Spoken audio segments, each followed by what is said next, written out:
A commonly touted notion is that Julius Caesar was born via what is now called a cesarean section after his notable birth. But, well, is this actually true? To begin with, the first known instance of Caesar's birth being noted to be in this manner didn't occur until the 10th century Byzantine-Greek historical encyclopedia, the Suda, where it reads, "The emperors of the Romans received this name from Julius Caesar, who was not born, for when his mother died in the 9th month, they cut her open, took him out, and named him thus, for in the Roman tongue, dissection is called Caesar."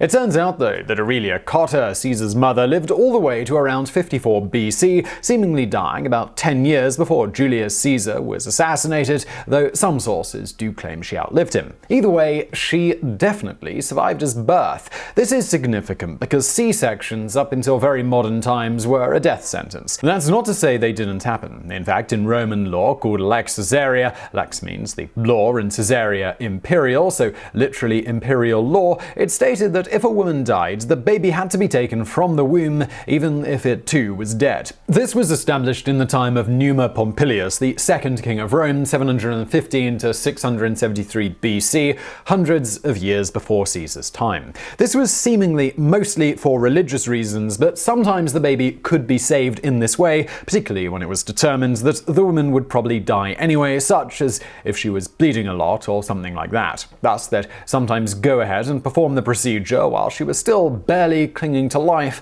to at least save the baby. As Aurelia did not die in childbirth, and the only way that have performed the procedure was if she was dead or near death, we can be reasonably certain Caesar was not born this way, as being near death and then being sliced open in a procedure that seemingly universally killed the woman by itself is generally not a good combination for survivability. Also, Aurelia was no plebeian. She was the daughter of a Roman consul and also the granddaughter of another Roman consul and a member of an extremely prominent family. Had she miraculously survived a C-section, this would have likely been recorded somewhere, and certainly contemporary historians documenting Julius Caesar's life would have found this extremely noteworthy.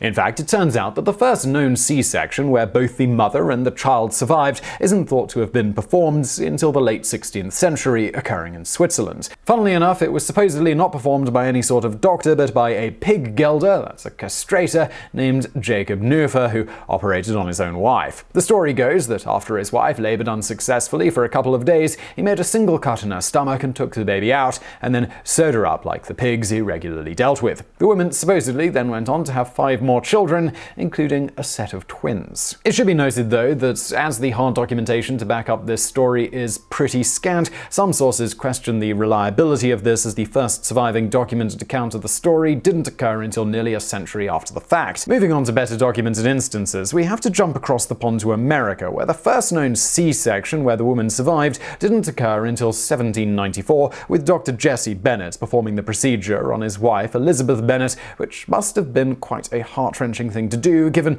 he would have assumed he was killing his wife in the process of saving their child. Nevertheless, she and the child survived the procedure. An even more interesting and well-documented story is that of the first British surgeon to successfully perform the procedure. This was a person who went by the name of James Barry, but whose birth name was actually Margaret Ann Bulkley. We'll have more on her in the bonus facts in a bit.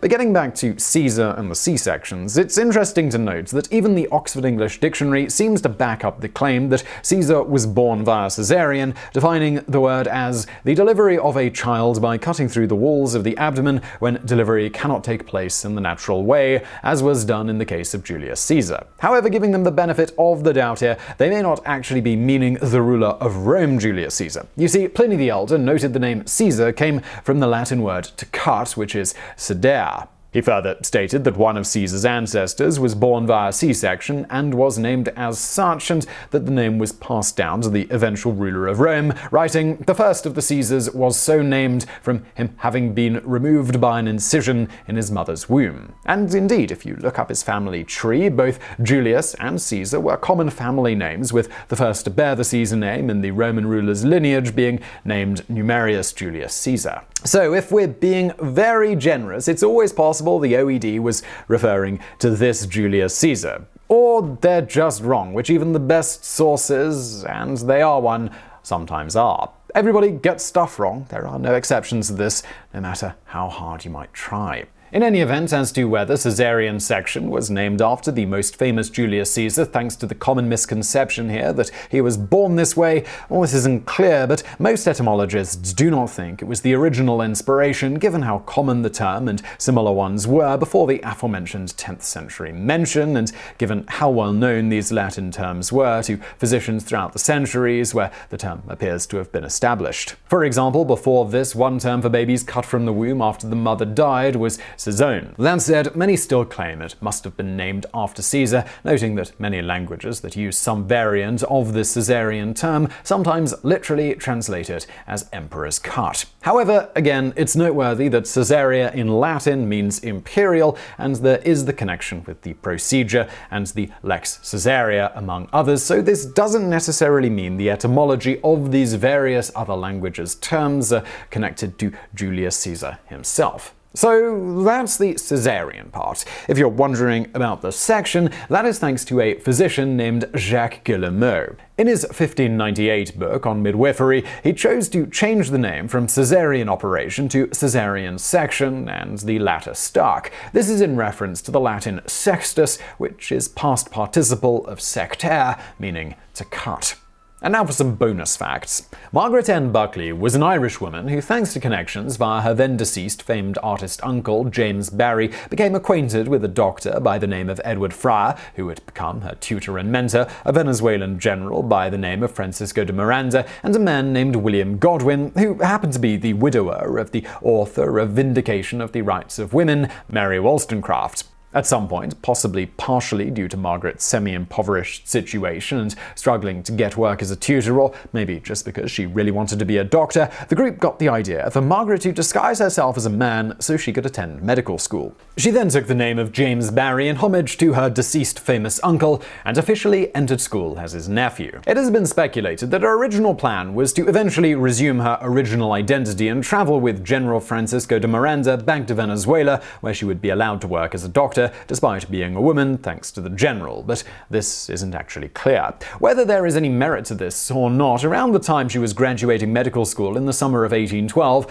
not without controversy as it was assumed because of her slight build and high-pitched voice, she must have been lying about her age, though her connection to her famous deceased uncle helped smooth things over, the general was arrested and would later die in prison. So, had that actually been the plan, it didn't work out. Whatever the case, what she actually did was keep her assumed identity and join the British Army, though it's unclear how she got past the physical. But, well, she did, and the military sent Barry around the world: Canada, Jamaica, India, and Malta, among others. One of her biggest accomplishments took place in South Africa in 1826. While she was stationed there, she performed a caesarean section on a woman, and said woman survived. As mentioned, it was the first known instance of a British surgeon performing the surgery with both mother and child surviving, with the boy child ultimately being named after her. Sort of. He was named Barry.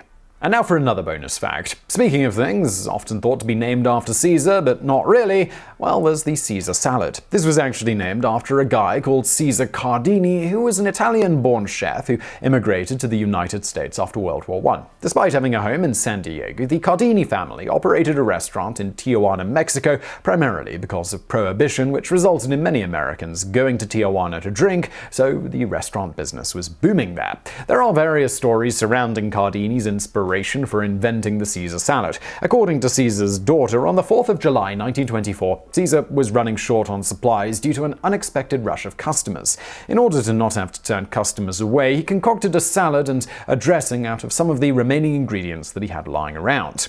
Another story by a partner of Caesar, Paul Maggiora, said the Caesar salad was actually made for American airmen from San Diego and was called aviator salad. Caesar's brother, Alex, also claimed that the original name was aviator salad and that he was the one who invented it, not Caesar. Yet another story from a retired airman backs up the aviator salad name, but not that Alex Cardini invented it. In his story, he claims that after a long night of drinking, several of the soldiers missed curfew and had to stay at Caesar's restaurant for the night. When they woke up in the morning, Caesar made them a salad, which he called aviator salad, and is now today known as Caesar salad. Whatever the true origin, it is clear that this particular type of salad was made popular at Caesar Cardini's restaurant. As for its spreading, the salad also got a popularity boost when, in 1937, Manny Wolfe, a Hollywood screenwriter for Paramount, began distributing the recipe around to various restaurants in the United States. Caesar salad spread to Europe is generally attributed to Mrs. Wallis Warfield Simpson, who was a mistress and eventual wife of Prince Edward VIII of Wales.